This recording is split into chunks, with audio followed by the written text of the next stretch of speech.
The paparazzi are essentially bullies with cameras. Like any sadistic schoolyard creep, they target someone and say the most hurtful things they can do to humiliate them, and sit back and enjoy the derision. And, of course, in this case, they profit from it. They're using cameras, and they profit from it. Whereas the schoolyard bully gets nothing more than the momentary glee that his darkened heart can get from hurting another person. Now, they perpetuate it. They promote it all over the world, and they make money from it. Imagine you go out, and someone takes your picture without your permission, publishes it without authorization, is paid handsomely without remunerating you. Imagine if that happened. Oh, well.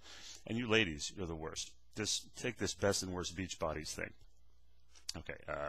You're either going to be described as scary skinny or hot, or they'll talk about your flabby thighs and all this stuff and everything. And you ladies out there who buy the majority of this garbage, what do you tell yourselves? Oh, well, she doesn't mind. She's rich and famous. I wouldn't mind if I were rich and famous. Lady, you would probably kill yourself if someone did that to you. Do you ever stop to think about the feelings of these people? They're human beings. They have feelings.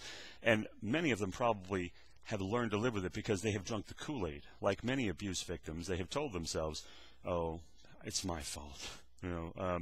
I'm famous. I'm a public figure. This is part of the territory. No, it isn't. You celebs out there, you have the rights that anybody has, and you need to start fighting back.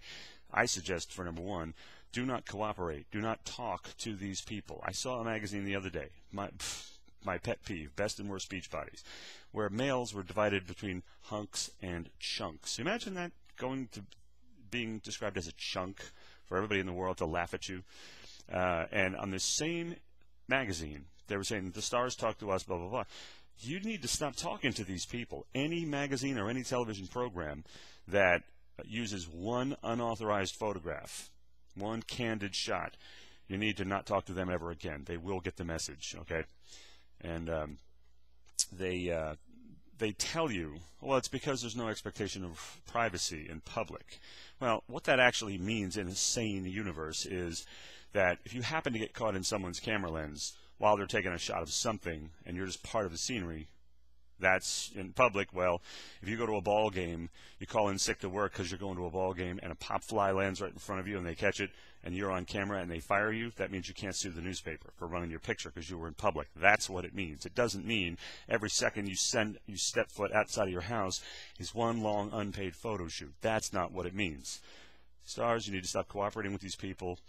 Ladies and anybody who buys this stuff, please consider the rights of your fellow human beings. And, get a heart, get a soul, get a life. If you need to see the baby bump of another person or or weigh in on whether someone cheated on someone else, which you have no way of knowing, do you really have a life? You need to ask yourself that question. This vile paparazzi industry needs to just cease. You know what we want to hear about, what we should want to hear about? The movies. Tell me about your new movie. Tell me about your new show, your record, your tour, your game, your whatever. This is what actually matters. Your personal life, frankly, celebs, I don't want to hear about it. I mean, I hope it goes well, and I hope you're happy, but I don't want to hear about it. Tell me about your art. That's what we want to hear. Or that's what we normal people want to hear. All the losers out there need to wake up, get a life, and leave these people alone because they do have rights.